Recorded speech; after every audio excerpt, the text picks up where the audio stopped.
Good Morning Business, French Tech.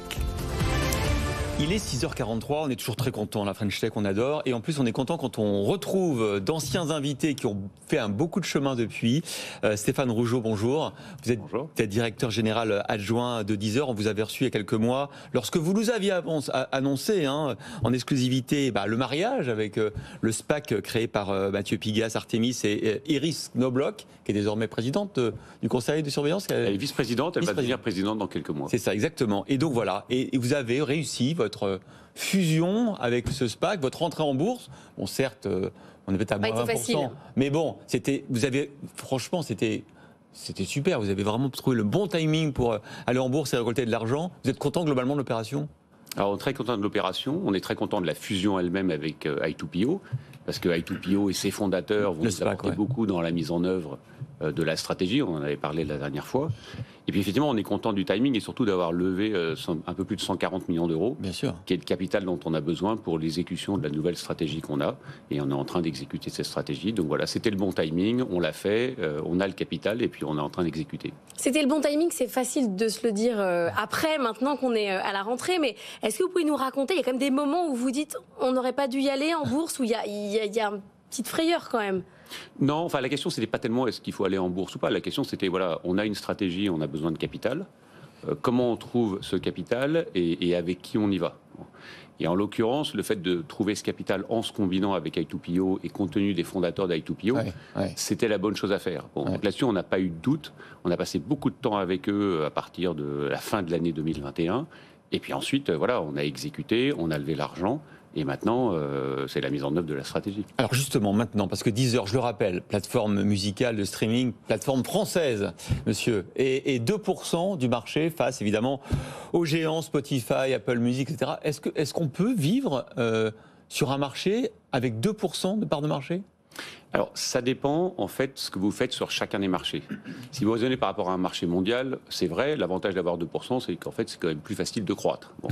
En revanche, ce qui est important, c'est que sur les marchés sur lesquels vous êtes, et nous, on est très présents en France, on est très présents en Brésil, on est en Allemagne et on va se développer rapidement avec le partenariat dont on va parler avec RTL. En fait, si vous choisissez bien vos marchés, là, oui, on peut vivre bien, et en plus, avec un business model où on a à la fois une distribution B2C directe où on acquiert des clients avec du marketing digital, et puis avec aussi du B2B où on peut acquérir des clients avec opérateurs, beaucoup plus rapidement et aussi à moindre coût. Et quand vous le faites de cette manière-là, en fait, vous pouvez devenir profitable beaucoup plus vite.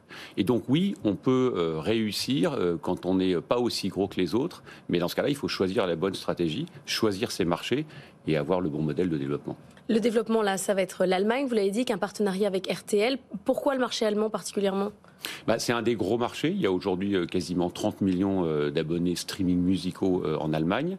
Il y a encore, le taux de pénétration, il est d'à peu près 27%. On pense qu'il y a encore à peu près au moins 15 à 20 points d'augmentation du taux de pénétration. Donc ça veut dire encore quelques dizaines de millions de personnes qui vont s'abonner dans les années qui viennent en Allemagne. Et surtout faire ça avec RTL, qui est le premier opérateur de télé en Allemagne, c'est vraiment le bon partenaire pour nous. On va y revenir parce que ce qui était très intéressant avec RTL, c'est qu'en fait, ils sont venus nous chercher il y a un peu plus d'un an. Et ils nous ont dit, voilà, nous aujourd'hui, on est un opérateur de télé classique, on veut aller dans le digital, on a une plateforme vidéo dans le digital, mais on se rend bien compte que sur notre plateforme vidéo, en fait, les abonnés, ils consomment chez nous, mais ensuite, ils vont ailleurs. Si on offre beaucoup plus de contenu sur la même plateforme, ça va nous permettre de garder nos abonnés et de les engager. Donc, ils ont dit, il nous faut également de la musique parce que c'est le contenu le plus engageant. Et c'est là où ils sont venus chercher Deezer. C'est pareil avec les accords que vous avez avec les opérateurs télécoms qui offrent effectivement l'abonnement Deezer. Absolument. Voilà. Quand même, quand on arrive sur des marchés comme ceux-là, qui sont déjà des marchés quand même assez matures, vous parliez du marché allemand, 30 millions d'abonnés, le marché français, comment on se distingue des autres plateformes ? Comment on se distingue d'Apple Music ou de Spotify ? C'est quoi la singularité ? Vous avez un peu repositionné Deezer. C'est quoi la promesse ? Donc nous, on a deux spécificités. La première, c'est dans la manière d'approcher le marché et de rentrer ou de se développer sur un marché avec cet aspect B2B que les autres ne font pas. Et donc votre singularité pour aller plus vite et plus fort sur un marché, c'est d'y rentrer avec un partenaire et pas de le faire seul. C'est évidemment beaucoup plus économique et c'est plus rapide. Et sur le contenu ? Et sur la deuxième singularité, c'est effectivement la différenciation sur la musique. Et nous, on est très différents des 4 autres grandes plateformes, parce qu'en fait, on est 5 dans le monde à offrir l'ensemble du catalogue. Et on est très différents des autres parce qu'il y en a 3 qui sont liés à des écosystèmes.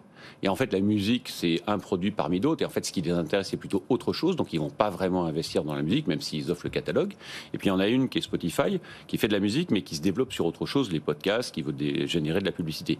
Nous, en fait, ce qui nous intéresse, c'est uniquement la musique. Et ce qui intéresse nos abonnés, c'est qu'est-ce qu'on peut leur offrir. Et jusqu'à présent, toutes ces plateformes de streaming, ce qu'elles ont fait, c'est donner accès à 90 millions de titres à l'ensemble du catalogue et permettre à chacun de créer des playlists, de personnaliser, de découvrir, etc. Maintenant, on va rentrer dans une période qui est différente, où toutes ces plateformes vont pouvoir créer des expériences de musique et connecter beaucoup plus les fans et les artistes. En tout cas, c'est ce qu'on veut faire. Et comme on se concentre que sur la musique, on veut vraiment se différencier de cette manière-là. Et on pense que ça nous permettra de renforcer nos relations, évidemment, avec les artistes, mais surtout de renforcer les relations avec les fans, donc avec les abonnés, et aussi des abonnés entre eux. C'est ça l'évolution de la plateforme dont on parle dans les années qui viennent. Avec des productions l'été, avec certains artistes. Avec des productions, avec du live streaming. Vous avez probablement vu qu'on avait fait la première expérience dans l'application de live streaming. Donc le 4 juin, il y avait le concert de Jul. Il était au Stade Vélodrome. Donc Jul, artiste marseillais, 60 000 places. Elles étaient réservées depuis plus d'1 an. Il n'y avait plus une seule place disponible. Combien de connexions ? Et on a 3 jours avant, on a eu un accord avec Believe et avec Jul, et on a décidé de faire le live streaming, et on a eu 170 000 personnes, donc 3 fois la capacité, qui se sont connectés le samedi en live pour voir le concert. Il fallait être abonné, évidemment. Et il fallait être abonné. Donc ça a suscité évidemment plus d'abonnements. Et c'était une première expérience, on l'a renouvelée et on va en faire beaucoup plus. C'est ça ce qu'on veut dire notamment par les expériences liées à la musique et pour connecter les fans et les artistes. Et il y a plein d'autres choses qu'on peut faire. Et pour ça, il ne faut pas se mettre en lien avec des boîtes de production musicale. Enfin, c'est autre chose. Il faut connaître les artistes. Il y a un travail presque d'agent. Oui, absolument. Mais les artistes, on les connaît, on travaille avec eux. Hier, on avait un événement avec Pomme pour le lancement de son nouvel album. Donc en fait, on travaille main dans la main à la fois avec les majors, les labels, mais on travaille également directement avec les artistes. Alors on le fait toujours en bonne intelligence avec les majors, mais les artistes, ils ont intérêt, parce que finalement les abonnés, ils sont chez nous, et ils ont intérêt à être mis en avant et à avoir éventuellement du contenu spécifique et des expériences spécifiques vis-à-vis des abonnés. Et nous, c'est ce qui nous intéresse également. Donc oui, on le fait avec les artistes, mais ça fait des années qu'on fait ça. On le fait également avec des festivals. Par exemple, là, on va être partenaire de Rock en Scène qui commence ce soir. Et pendant 4 jours, on va faire tout un tas d'animations autour de Rock en Scène. Donc oui, tout ce qui est lié au contenu et la différenciation qu'on peut apporter et les innovations qu'on peut apporter liées au contenu et liées uniquement à la musique, c'est ça ce qui nous différencie. C'est quoi le rythme de croissance de Deezer en ce moment sur le chiffre d'affaires ? Donc on a sorti notre chiffre d'affaires, c'était un élément important parce que c'est la première fois qu'on fait notre communication en tant que société cotée. Et on est très content de ce premier semestre. On a cru 12%, donc 12% de croissance. On est revenu à une croissance à 2 chiffres, ce qui n'avait pas été le cas depuis des années. Donc c'est un premier semestre qui est complètement en ligne avec ce qu'on avait annoncé.